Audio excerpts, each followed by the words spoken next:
April 7, 1985, Washington, D.C. The gates of the Soviet embassy stand before him. Aldrich Ames, a 31-year CIA veteran with 3 decades of institutional knowledge, grips a plastic bag in his trembling hand. Inside, the names of every American asset inside the Soviet Union. 10 years of recruitment work, decades of accumulated intelligence, all in one bag. His footsteps echo across the marble floor as he approaches the reception desk. His heart pounds. He is not a field operative trained for exfiltration or dead drops. He is a bureaucrat, a counterintelligence analyst who never imagined he would walk into enemy territory in broad daylight. But desperation drives him forward. The weight of his failed marriage, his mounting debts, his crushing shame, all compressed into a plastic bag. He hands it over without ceremony. No dead drop protocol, no Tradecraft elegance. Just a man who needed $50,000 to fix his life, offering America's entire Soviet network to get it. The KGB receptionist takes the package. In that moment, every American spy in Russia began dying. One by one. Arrested. Interrogated. Executed. Ames needed $50,000. His marriage was collapsing. His ex-wife demanded alimony. His new romance with Rosario Casas required money he didn't have. A CIA salary of $60,000 annually felt insufficient. The Arlington house and Jaguar seemed impossible.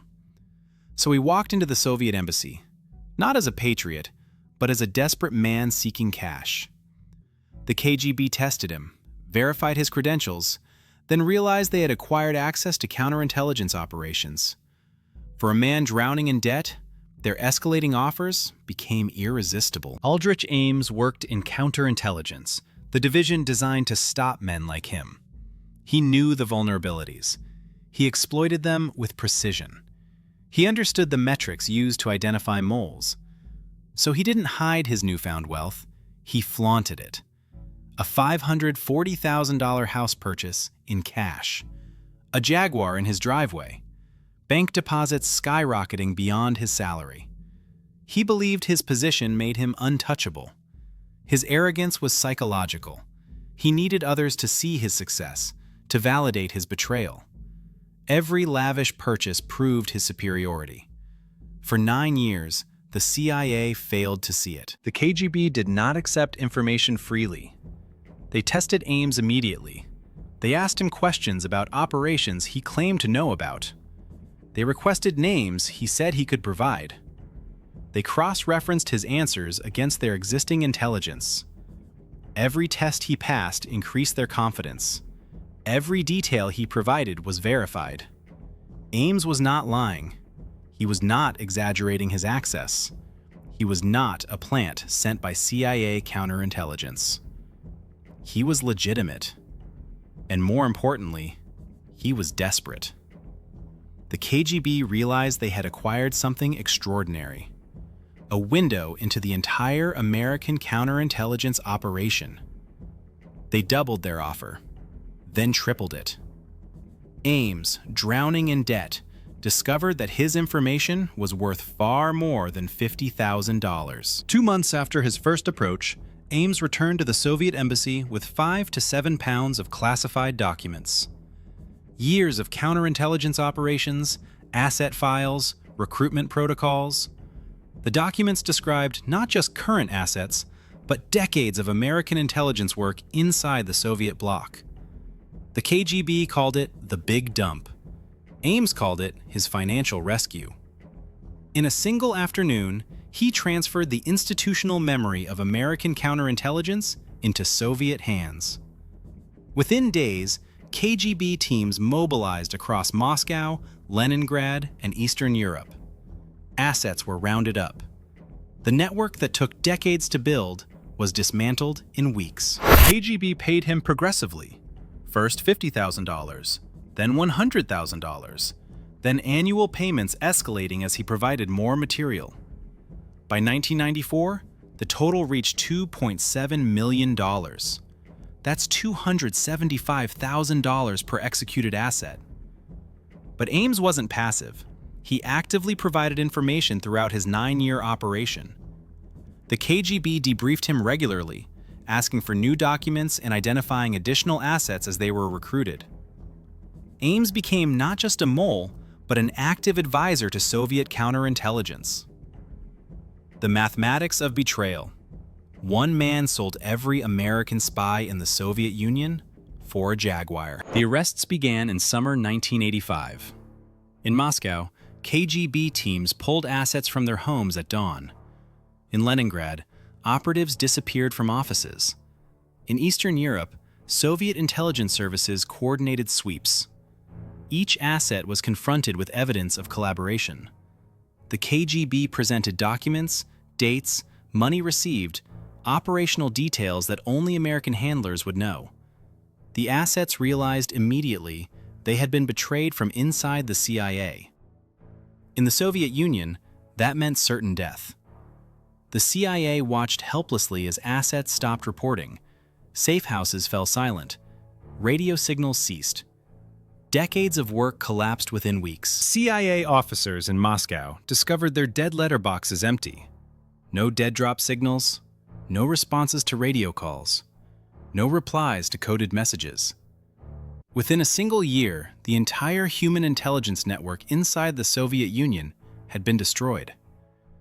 Assets who had been recruited over decades had vanished.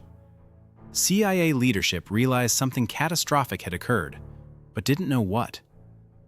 Was it a security breach? Had someone created a master list of American assets? The CIA initiated its first mole hunt. Thousands of employees came under suspicion. Polygraph examinations expanded. Financial audits began. But the investigation moved slowly, hampered by bureaucratic compartmentalization. Dmitri Polyakov was a GRU general. For 19 years, he spied for America. He provided Soviet military planning documents, weapons development strategies, insights into Kremlin decision-making that shaped American Cold War policy. He was recruited in the 1960s. By the 1980s, he was among the most valuable American assets. His intelligence influenced military strategy and presidential decision-making. When Ames walked into the Soviet embassy with Polyakov's name and file, the general's fate was sealed. The KGB arrested him, interrogated him, and executed him. The man who devoted 19 years to American security died because a CIA analyst needed money. His body was never returned. Adolf Tolkachev was a Soviet engineer specializing in radar and stealth technology. For years, he provided American intelligence with technical specifications for Soviet stealth systems.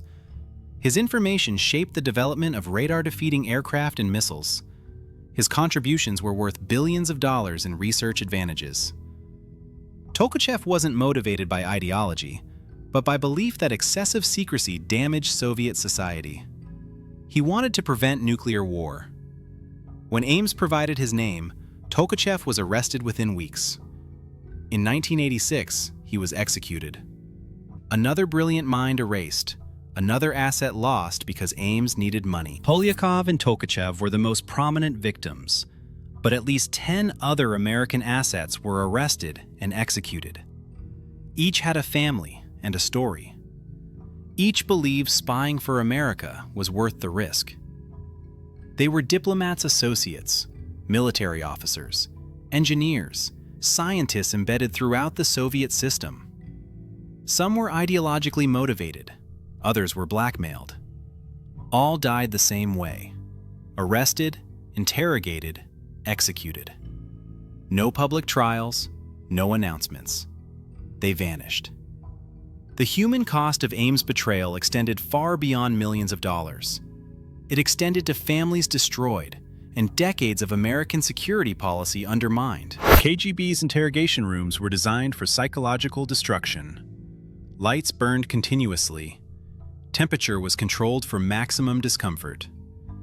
Ames' victims were confronted with photographs of CIA case officers, internal CIA memos, lists of information they provided, financial records. Interrogators explained that someone inside American intelligence had given them everything. The assets realized they had been betrayed from within. Some broke quickly, others resisted for days. All eventually provided the names interrogators demanded. Then they were sentenced, not publicly. Trials were secret. Death sentences unannounced. Executions occurred in secret chambers. Their families were told only that they had disappeared. CIA leadership convened emergency meetings in 1985. The entire Soviet human intelligence network had been compromised. Someone inside had provided the KGB with a complete list of American assets. The investigation spanned years, but was hampered by bureaucratic compartmentalization. Different divisions investigated in isolation. The Soviet Operations Division suspected counterintelligence. Counterintelligence suspected Soviet operations. The FBI launched its own mole hunt, competing rather than cooperating. Turf wars between agencies slowed investigation. The mole hunt became more about institutional pride than finding the traitor. Sandy Grimes was a CIA analyst specializing in Soviet counterintelligence. She was meticulous, obsessive, and brilliant. When the mole hunt stalled, she refused to accept conventional wisdom. She reviewed the investigation independently. She asked fundamental questions.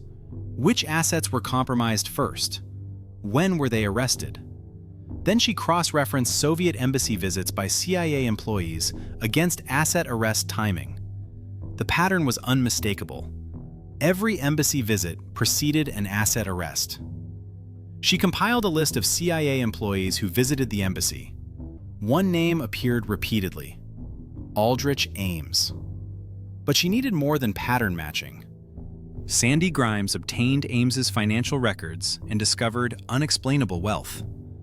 A $540,000 house purchased in cash, a Jaguar, bank deposits exceeding his salary by more than $1 million over 9 years.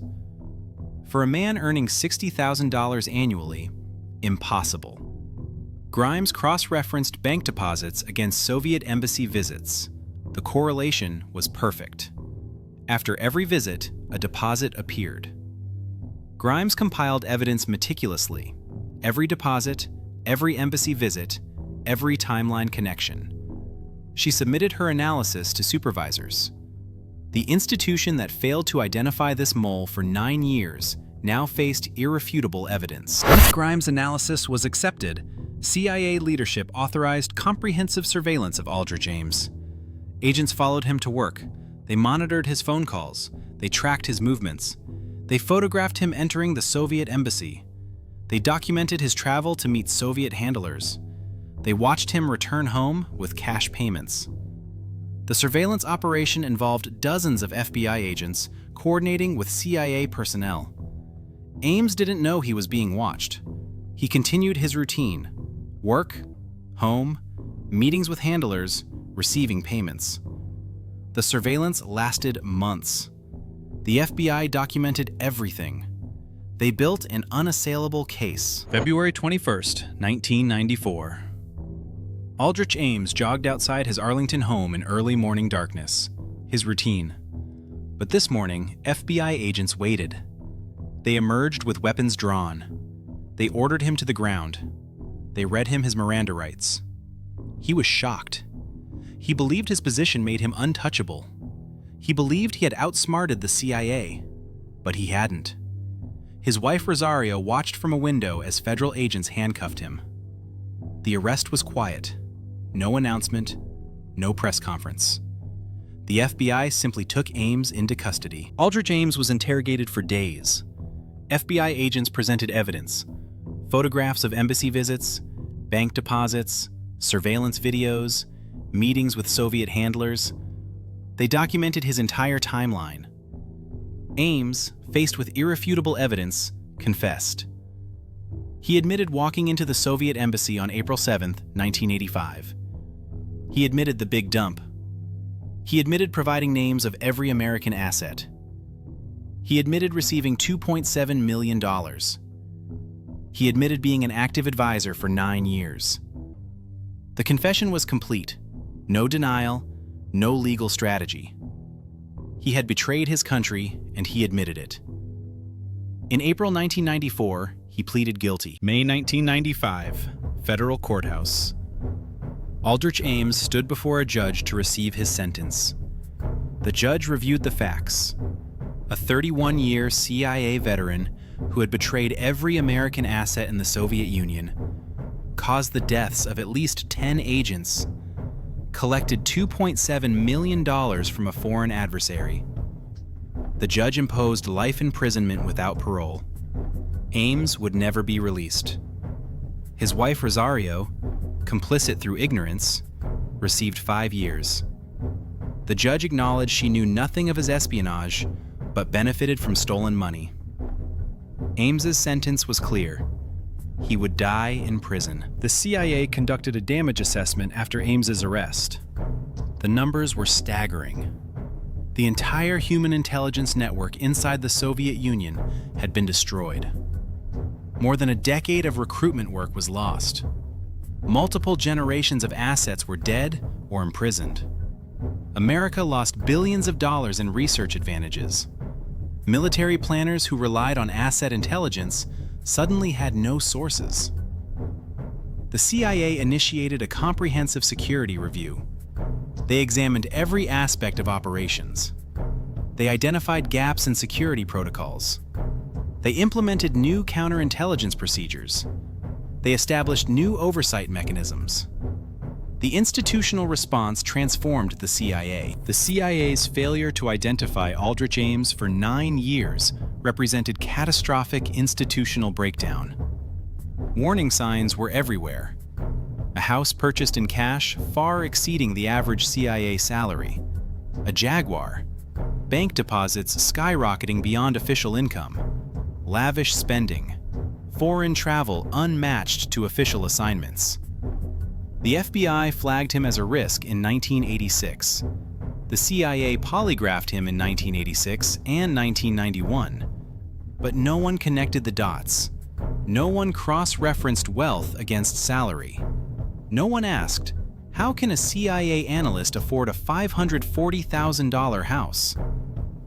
Compartmentalization prevented information sharing. Turf wars slowed investigation. The CIA failed to apply basic investigative logic. The Ames case transformed American intelligence. The CIA implemented comprehensive reforms. They established financial monitoring protocols, required extensive polygraph examinations, created the Office of Congressional Inquiry, separated counterintelligence operations. They implemented mandatory financial disclosure requirements and began tracking lifestyle inflation. The reforms were substantial, but costly. The CIA became more bureaucratic. More approval was required. Decision-making slowed. The intelligence-gathering capacity was diminished short-term. But long-term security was enhanced. The Ames case demonstrated that no CIA officer was beyond suspicion, that loyalty had limits, that betrayal could come from within. The CIA compiled a list of assets executed as a result of Ames' betrayal. Dmitri Polyakov, the GRU general with 19 years of service. Adolf Tolkachev, the engineer who gave America stealth secrets. Several others whose names were never fully released due to security concerns. Some were ideologically motivated. Others simply tried to do what was right. They had trusted American intelligence. Instead, they were arrested, interrogated, and executed because a CIA officer had sold them. Their families faced social ostracism. Their lives were destroyed by Ames' betrayal across generations. The KGB paid Aldrich Ames in phases. Initial payment of $50,000 evolved into annual retainers of $100,000. The big dump netted $500,000. Additional payments for ongoing intelligence brought the total to $2.7 million. Ames used the money to purchase his house, his Jaguar, to live lavishly. He believed his accounts were secret, but the FBI found them. The money was seized. Ames was forced to liquidate assets. His house and Jaguar became evidence. His bank accounts were frozen. The wealth that motivated his betrayal was stripped away. By prison, he had lost everything. The KGB considered Aldrich Ames one of its greatest recruitment successes. He wasn't a dissident or ideologue. He simply needed money and was willing to sell his country. From a Soviet perspective, that made him more reliable than an ideological spy. Ideology could change. Financial desperation was permanent. The KGB debriefed Ames regularly, asking questions about CIA operations and counterintelligence techniques. Ames provided insights into American recruitment, described counterintelligence procedures. He became not just a spy, but an instructor to Soviet intelligence. The KGB valued him highly and protected him for 9 years. But their protection ultimately failed. CIA and FBI both launched mole hunts in 1985, but didn't work together. They competed. The CIA's Special Task Force pursued leads independently. The FBI pursued separate leads. Sometimes they reached the same conclusion. More often, they didn't. Information wasn't shared. Leads weren't cross-referenced. The rivalry actually protected Ames. He fell between institutional cracks. The CIA investigation focused on certain suspects. The FBI focused on others. Ames was on both lists, but prioritized on neither. It took 9 years for Sandy Grimes to break the deadlock. Only then was Ames arrested. Institutional competition could cost lives. Aldrich Ames married Rosario Casas, a Colombian woman, in 1985. She knew nothing of his espionage.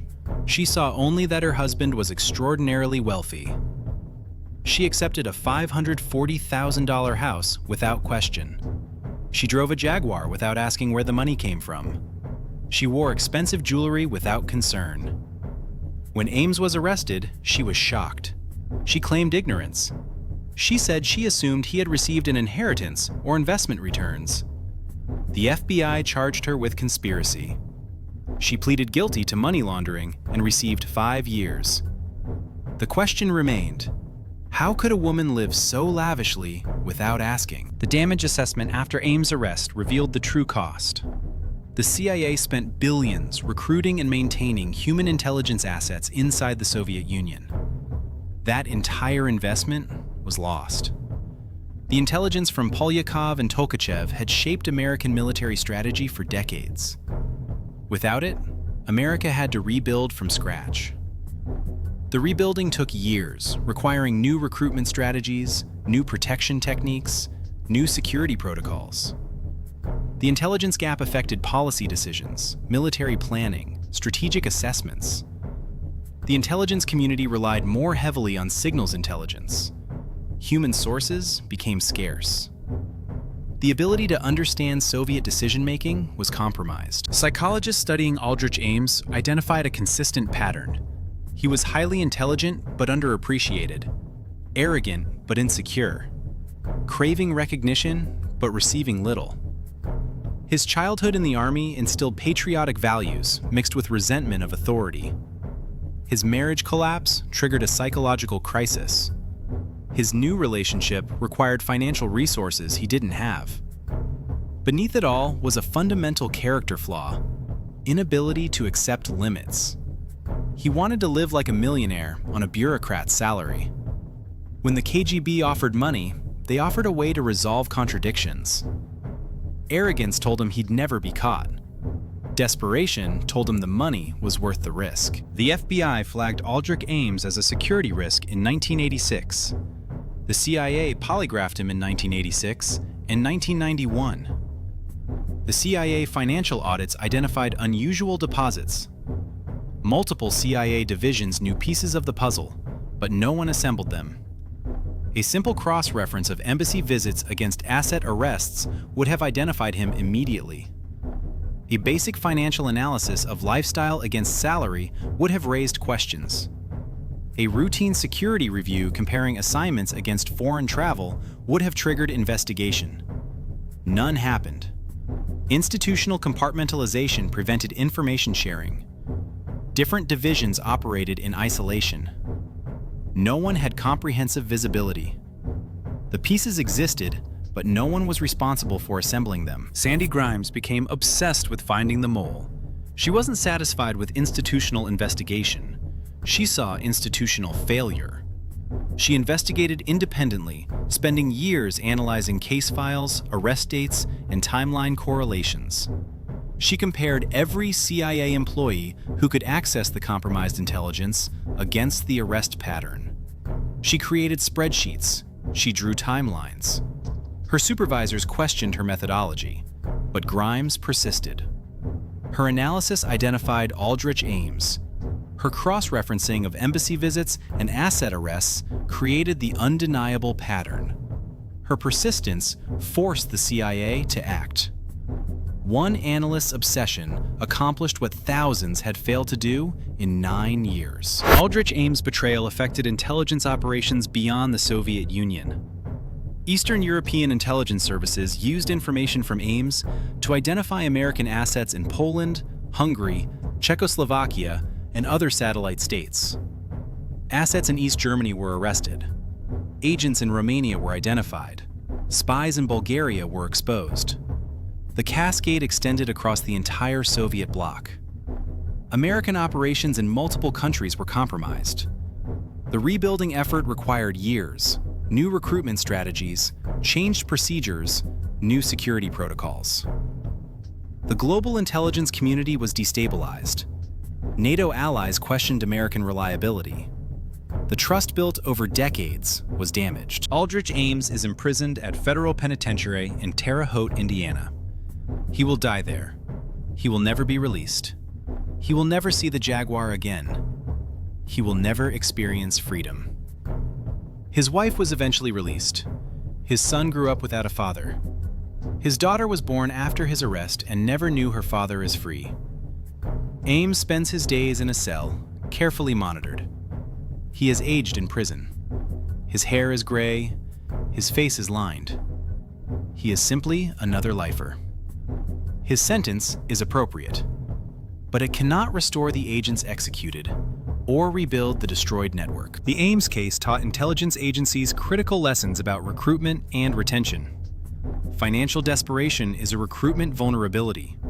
CIA now monitors financial stress signals and provides counseling. The case demonstrated that lifestyle inflation is a warning sign. CIA trains security personnel to identify spending exceeding salary. They monitor unusual purchases and conduct regular financial audits. Background investigators are trained to identify psychological vulnerabilities: resentment, ambition exceeding opportunity, arrogance.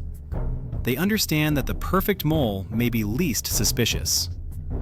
Aldrich Ames taught the intelligence community that espionage prevention requires continuous vigilance, connecting unrelated dots, asking obvious questions. The Aldrich Ames case occurred at a critical Cold War moment.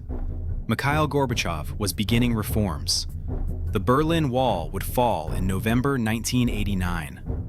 The Soviet Union would collapse in 1991. But during this period, Ames actively undermined American intelligence operations, providing Soviet insights into American counterintelligence, identifying American assets, contributing to Soviet information advantage. The timing was devastating. American policymakers needed accurate intelligence about Soviet intentions. They needed human sources inside the Kremlin. Ames destroyed those sources.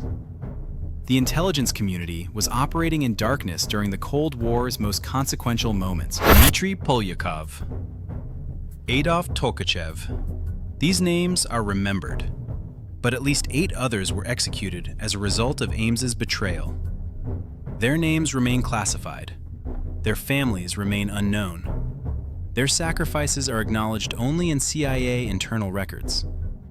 Some were military officers, engineers, Communist Party officials. All trusted American intelligence. All believed their espionage served a greater purpose. They were wrong. They were betrayed by a man who didn't believe in communism's threat. They were betrayed by a man who simply wanted a Jaguar. Their families received no compensation, no acknowledgement, no recognition. Following Aldrich Ames' arrest, the CIA underwent comprehensive transformation. The Office of Congressional Inquiry provided independent oversight. New divisions focused on identifying internal moles. Financial monitoring programs tracked unusual spending. Polygraph examinations expanded and focused on foreign contacts and financial stress. Background investigation procedures identified psychological vulnerabilities more effectively. Compartmentalization rules were relaxed for better information sharing. The mole hunt rivalry between CIA and FBI was resolved through formal coordination. Security clearances became more intrusive. The reforms transformed the CIA, but also created costs. The agency became more bureaucratic.